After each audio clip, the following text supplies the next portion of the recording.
영상의 구분입니다. 먼저 녹화 영상이 있는데요. 녹화 영상은 뭐 다른 영상들도 그렇지만 기획이 상당히 중요합니다. 그래서 예전에 그 슬기로운 의사생활 이런 것들 연출했던 이제 신원호 PD가 한 예능 방송에 나와서 인터뷰 중에 그런 말을 했었는데, 자기는 그 대본, 자기 이제 뭐 그 예능 작품을 만들 때도 그렇고 드라마 작품을 만들 때도 그렇고 그 대본을 써준 작가님이 사실은 대부분의 일을 자기한테 해준 거나 다름이 없다고 그렇게 이야기를 하셨어요. 그분이 말씀하신 대로 영상의 경우 사람들이 뭐 기술적인 거나 뭐 카메라나 장비 막 이런 것들이 중요하다고 생각하실 수도 있는데, 영상도 마찬가지로 그 근간이 되는 것은 텍스트이기 때문에 글쓰기 훈련을 하시고 그 기획서를 잘 쓰시고 시나리오를 잘 쓰시고 이런 기초 작업을 튼튼히 하는 게 상당히 중요합니다. 그래서 만약에 그런 작업이 없이 그냥 바로 촬영을 들어가게 되면 마치 우리가 설계도를 작업하지 않고 바로 건축을 들어갔을 때 이제 중간에 문제가 발생해서 부실 공사가 될 수 있는 것처럼, 영상도 마찬가지로 기획 단계에서 좀 철저하게 기획안을 잘 쓰고 기초 공사를 튼튼히 해서 나중에 영상 작업하다가 또 이게 산으로 가지 않도록 길을 잘 잡아주는 것이 중요하고요. 그래서 또 나중에 영상은 편집이 되게 중요한데, 편집을 할 때에도 미리 사전에 기획 작업을 할 때 이게 최종 결과물로 도출될 영상이 뭐 몇 분 정도 되는 거고 어떤 형식의 어떤 내용은 꼭 들어가야 되고 이런 게 사전에 결정되어 있으면 편집이 훨씬 빨리 이루어질 수 있기 때문에 그렇게 앞에 있는 작업을 좀 충분히 해주시는 게 좋습니다. 다음으로 이제 라이브가 있는데, 라이브는 뭐 유튜브 라이브도 있고 또 요새는 줌 같은 채널을 많이 쓰기도 하고, 오늘 저희 이 방송도 지금 웨비나라는 프로그램 통해서 돌아가고 있는데, 이게 이제 줌에서 확장된 그 세미나 운영 방식이죠. 그래서 그런 방식을 활용하실 수도 있고, 요새는 이제 코로나 그 확산이 되고 난 후부터는 이 라이브 생중계가 상당히 또 많이 보급이 되고 활용이 되고 있는데, 이 부분도 때에 따라서 활용하시면 좋을 것 같고, 근데 라이브는 좀 고려하셔야 되는 게, 오늘처럼 이렇게 유입을 시키는 장치들이 좀 필요한 것 같습니다. 그래서 그냥 갑자기 라이브를 했을 때 여기 이 라이브에 대해서 막 검색해서 들어오기는 쉽지 않다 보니까, 저희 비영리 IT 지원센터에서 사전에 작업을 하셨던 것처럼 뭐 웹자보를 만든다든지 그 홍보를 좀 이벤터스 같은 채널을 통해서 또 참가 신청을 받는다든지 해서 사전에 그 사람들 뭐 핸드폰 번호나 이메일 주소나 이런 것을 취합을 해서 그 라이브 하는 뭐 전날이나 혹은 당일에 다시 한번 공지 문자 같은 걸 보내서 오늘 라이브가 이루어진다는 것을 또 상기를 시켜주고, 그렇게 해야지 사람들의 참여가 늘어나지, 그냥 라이브만 하기보다는 그런 앞뒤의 홍보 그 방식이 좀 필요할 것 같고요.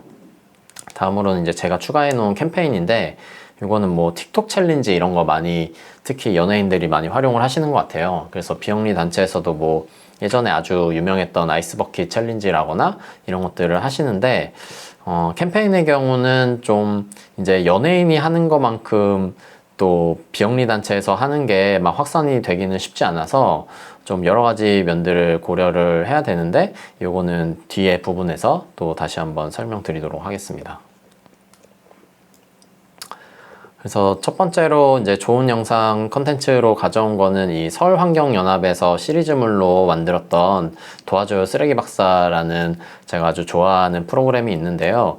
이 홍수열 자원순환사회경제연구소장님께서 쓰레기에 대해서 계속 이야기를 여러 가지를 하시는데, 네, 일단 영상을 보시고 또 이야기하겠습니다.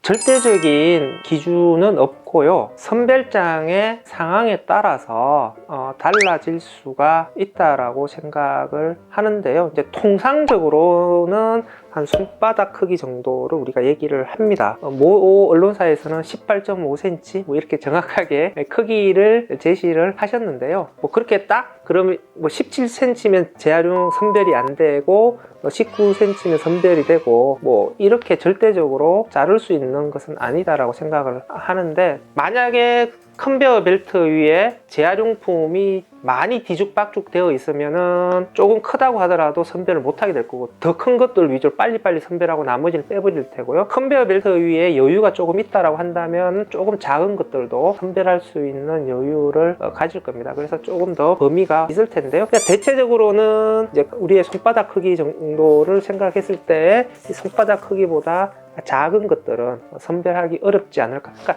손바닥으로 집어내는 거잖아요. 그러니까 우리가 봤을 때 이건 손바닥으로 충분히 집어낼 수 있는 크기구나, 아니면 손바닥으로 집기에는 조금 힘들겠구나 라고 하는 생각이 들 거예요. 그러니까 그런 게 이제 기준이 된다라고 하는 건데, 안타깝게도 절대적인 기준을 제시하기는 쉽지는 않습니다. 대략적으로 우리 손바닥 크기, 이렇게 생각하시면 될 것 같아요. 구독, 좋아요. 네, 이 쓰리 박사님의 영상을 보셨는데, 여기 보시면은 이렇게 박사님이 그냥 어딘가에 앉아 계시고, 그 다음에 쓰레기 버리는 거 혹은 재활용 방법에 대한 팁들을 계속 전수해 주시는 그런 시리즈물이에요.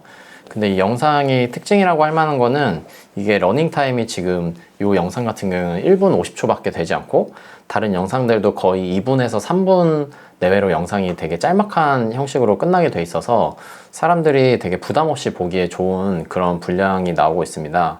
그래서 이거를 뭐 더 장황하게 설명을 할 수도 있고, 또는 여러 개를 이어서 막 시리즈물로 만들 수도 있었을 텐데, 일부러 이렇게 짧게 컨텐츠를 만드신 것이 보시는 분들로 해서 훨씬 좀 접근하기 쉽게끔 또 편하게 영상을 볼 수 있게 만들어 주신 것 같고요. 그리고 보시면은 이 뒤에 이렇게 뭔가 이분이 쓰레기 봉투 안에 들어가 있는 것처럼 그런 배경이 설정이 돼 있는데, 뭔가 뭐 합성을 한 것 같기도 하고요. 그래서 뒤에 뭐 그린 매트를 깔았거나 한 그런 방식이었을 것 같은데, 이 박사님이 그냥 여기 이렇게 의자에 앉아서 설명을 하시는 거잖아요.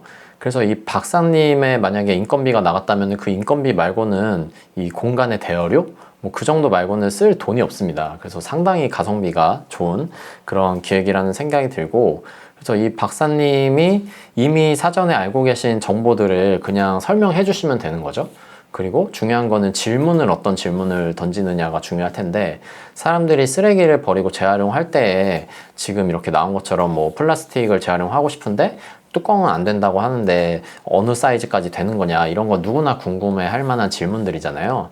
그런 질문의 포인트를 잘 잡아서 이것저것 물어보다 보니까 사람들이 되게 궁금해 할 만한 점들을 잘 캐치하고 있는 것 같아서 아주 영리한 그런 시리즈물이라는 생각이 듭니다. 그리고 이 박사님 뭐 의상 같은 경우에도 이렇게 진짜 그 연구하시는 분답게 흰 가운을 입고 계신데, 뭐 이거는 평소에도 이 옷을 입고 일을 하시는 건지는 모르겠으나 어쨌든 이 영상의 캐릭터에도 되게 잘 어울리는 그런 복장이라는 생각이 들어요. 다음 영상도 하나 보겠습니다.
이 영상은 민주노총에서 만들었던 짧은 애니메이션인데요.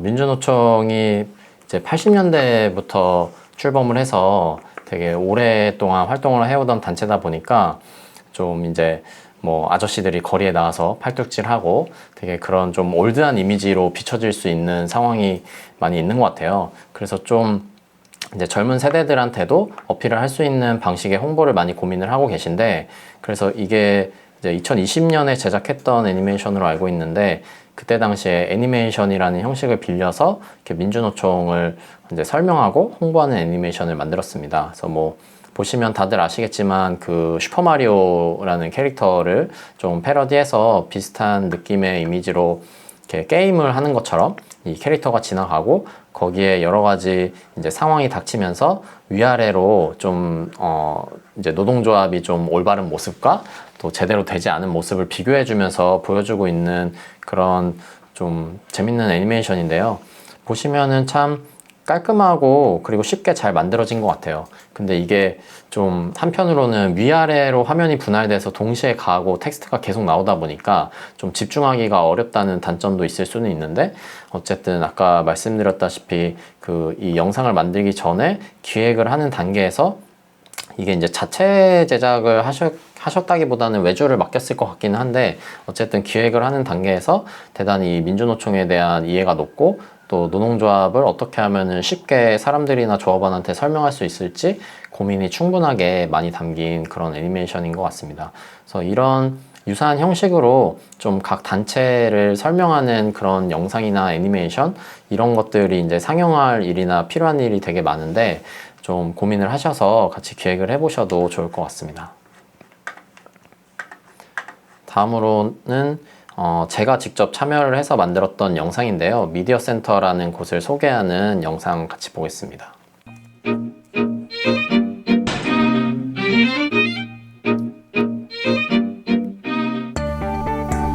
왜 내가 만든 영상은 TV에서도 극장에서도 볼 수가 없는 걸까? 나의 이야기, 우리의 이야기를 담은 영상을 다른 사람들과 함께 볼 순 없는 걸까? 그런데 영상은 어떻게 찍는 거지? 어디 가면 배울 수 있지? 장비는 또 어디서 구하지? 너무 비싸서 카메라를 살 수도 없고. 그래서 우리는 미디어 센터라는 걸 만들기 시작했습니다. 2002년 미디액트를 시작으로 전국에 많은 미디어 센터들이 생겨났습니다. 미디어 센터에서 아이들은 자신들이 바라보고 있는 세상을 사진으로 표현합니다. 청소년들이 자신의 이야기, 친구의 이야기를 단편 영화로 만듭니다. 우리 엄마와 주변의 아주머니들이 동네에서 벌어지는 다양한 일들을 가지고 라디오 방송을 진행합니다.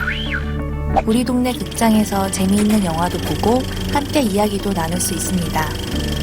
미디어 센터에서는 이 모든 활동을 교육하고 지원합니다.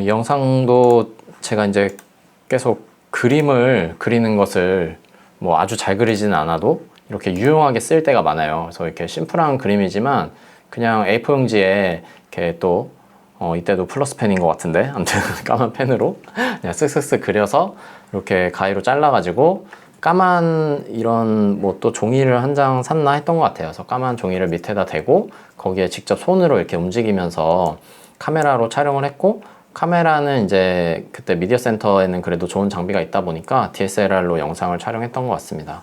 그래서 이런 방식의 그 영상이 이때 당시에 좀 유행을 했어요. 그래서 뭐 칠판에다가 여러 이미지를 뭐 자석으로 해가지고 이렇게 붙여서 움직이면서 촬영을 한다거나 이런 형태의 작품들이 많이 나왔었는데, 이렇게 하면은 실제로 뭐 그림을 만들어서 애니메이션 툴에다가 넣어서 막 모션을 줘가지고 뭐 영상을 편집하고 막 이렇게 만드는 것보다 훨씬 간편하게 애니메이션 같은 효과를 줄 수 있다 보니까 이것도 되게 편리하면서도 또 제작비도 좀 절감시킬 수 있고 그런 방식이었다는 생각이 들고요. 이것도 마찬가지로 먼저 미디어 센터라는 공간을 어떻게 설명할지에 대한 대본을 먼저 작성을 하고 그 개념 정리를 한 다음에 그거를 영상으로 옮겼기 때문에 훨씬 쉽게 사람들한테 정보가 전달이 될 수 있었던 것 같습니다. 그래서 미디어 센터라는 곳이 여기 영상에서 소개가 됐던 것처럼 각 지역에서 설립이 돼서 그 각 지역에 사는 사람들한테 어떻게 하면 영상을 이제 보면서 해석하는 방법, 아니면은 영상을 제작할 때 뭐 장비도 필요하고 여러 가지 지식도 필요한데 오늘 이제 제가 여러분들한테 이렇게 홍보에 대해서 알려주는 것처럼 지역에 있는 분들한테 영상 제작이나 미디어 활용하는 방법을 알려주고 장비도 뭐 거의 무료로 빌려주고 이런 기관입니다. 그래서 이것을 어떤 개념으로 설명할까 고민을 하다가 지역민들의 미디어 놀이터다라는 마지막 문장 한 문장으로 정리가 되잖아요. 그래서 사실은 이 앞에 뭐 줄줄이 있는 영상도 좋지만 이제 맨 뒤에 있는 그 한 문장이 이 홍보 영상의 키 포인트였던 거죠. 그래서 그런 식으로 여러분들의 단체를 만약에 홍보하는 영상을 만든다고 하면 그거를 한 문장으로 정리했을 때 뭐 한 초등학생 정도도 이해할 수 있는 수준으로 쉽게 설명을 한다면 어떤 문장과 설명으로 정리할 수 있는지 이런 것들을 고민을 해서 먼저 글로 쭉 작성을 하신 다음에 그거를 지금 여기는 나레이션으로 넣었는데 그런 식으로 뭐 나레이션이라고 하면 미리 이렇게 읽어보면서 녹음을 해보실 수 있잖아요. 그러면은 그 영상이 대략적으로 어느 정도 시간이 걸리는지 러닝타임을 계산을 할 수가 있습니다. 그래서 그것에 맞춰서 영상을 기획하고 실제로 제작을 하시면 그냥 무턱대고 촬영 먼저 하시는 것보다 훨씬 쉽게 영상을 만드시고 또 깔끔한 영상이 나올 수 있을 것 같습니다.